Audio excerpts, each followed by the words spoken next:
Hi, I'm Caleb. This is a meditation on slowing down.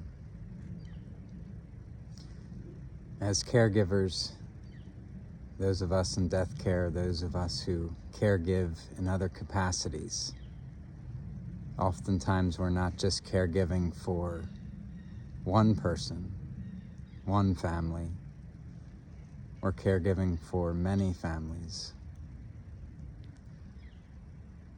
And the whole of it, of having to remember and be present and offer compassion for multiple families, multiple people, all at once, can feel like a whirlwind, and is often a huge part in the experience of burnout.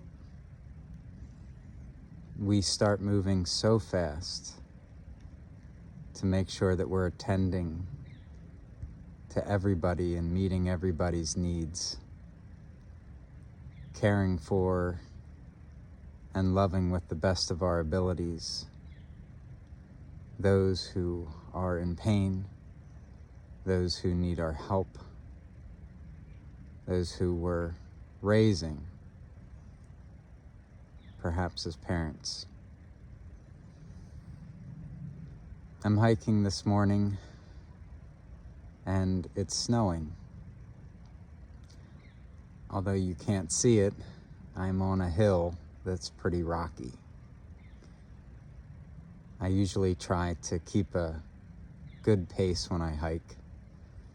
It's both meditative for me and it helps me release the energy in my body.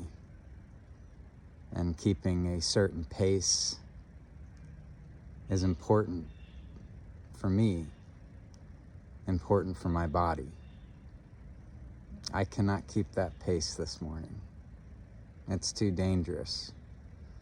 The hill that I'm on is full of rocks that I can't see because the snow is covering them. The slope and the incline are made more difficult by the slipperiness of those rocks, and because I'm wearing sneakers and not my hiking boots. I'm going slow. I have to go slow. Otherwise, there's a good chance that I'll slip and I'll fall and I'll hurt myself. It's hard for me. My body wants to move fast. I want to keep my normal pace. And today, I can't. As caregivers, it's hard for us to slow down. It's hard for us to rest. We always feel like there's one more thing that we need to do. One more act that we need to commit, even when we've accomplished everything that we want to accomplish. It's so difficult for us to rest. It's so difficult for us to acknowledge the times when we can't move as fast, when we can't go as hard as we'd like. Rest is one of the key parts of keeping burnout at bay, of keeping compassion fatigue at bay, of learning self-care. And sometimes we simply can't rest. The work-life balance in death care is entirely different than the work-life balance of most other professions. There are times when we don't have the life part in the work-life balance. And that balance often feels weighted entirely to the work and hardly having any energy left to give to the life. So we can't always rest. Oftentimes we have to keep moving. And the way that we can mediate that tension is what I'm experiencing right now. One step, smaller steps, slower pace, because my circumstances this morning aren't the same as they were when I took a hike the other day. What Mother Nature's presented to me today is not what it presented the other day. And that's often the case in our own lives. We can't control our circumstances. We can't control the people that we're caring for. We can't control their pain as much as we would like to. We can't solve everybody's problems. It's not our responsibility to solve other people's problems. It's our responsibility to give what we can, to care how we can, to share how we can. And so I'm taking small steps this morning. I'm slowing my pace. I'm focusing on the very next step. Not 5 steps, not 10 steps.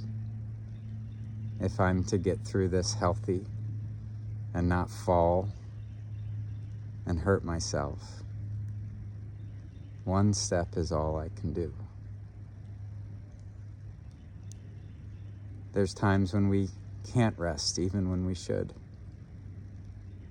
And let me say as an aside that rest is a practice that caregivers have to learn.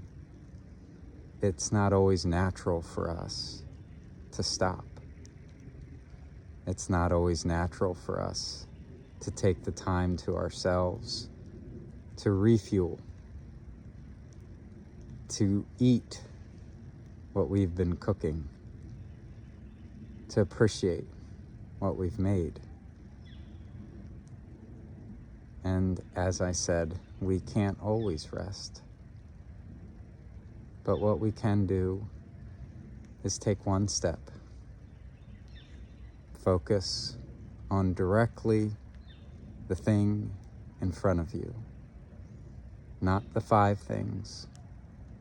Not all the other things that feel like a whirlwind and cloud our mind and make us feel hyper and anxious and stressed.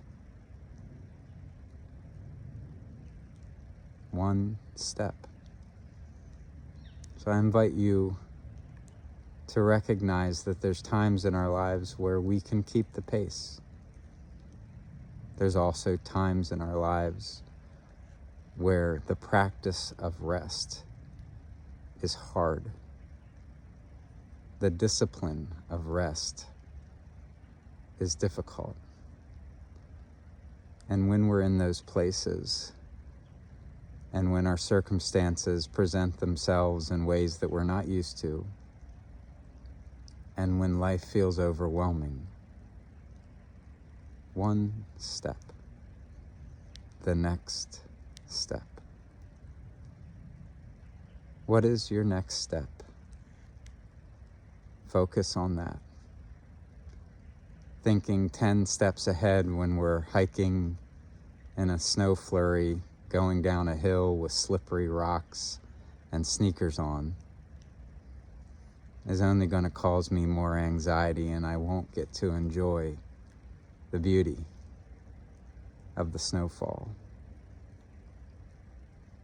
The irony, I suppose, is that oftentimes when life gets harder or things are different than what we're used to, oftentimes that difference has its own beauty that we can't see because we're frantically trying to keep the pace that we expect of ourselves.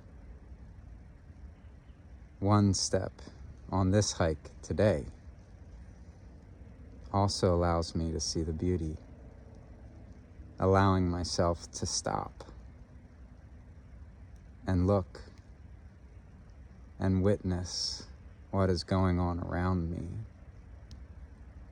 is refreshing in its own way, and something that I would not see. I'd be blind to if I was fixated on keeping the pace that I'm used to keeping. So if you're a caregiver and the normal pace of your life isn't possible because of the circumstances that you're in, I invite you to put away your expectations of what you can produce right now. Allow yourself to focus on just one thing. What is the one thing you can do next? And if you can, the discipline of rest, the discipline of self-care, when circumstances are different, when the pace is off, when we're hiking in snow.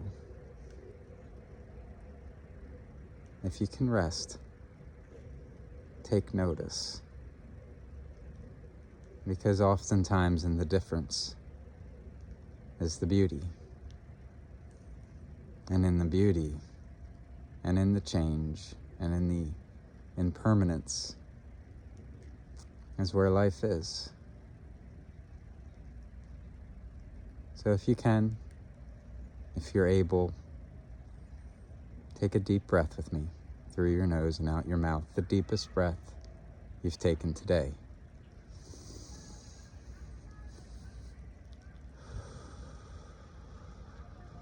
Allow the wonder, the childhood wonder that comes with the snow, with the change, with the difference, to fill your mind, to fill your soul, and take your next step.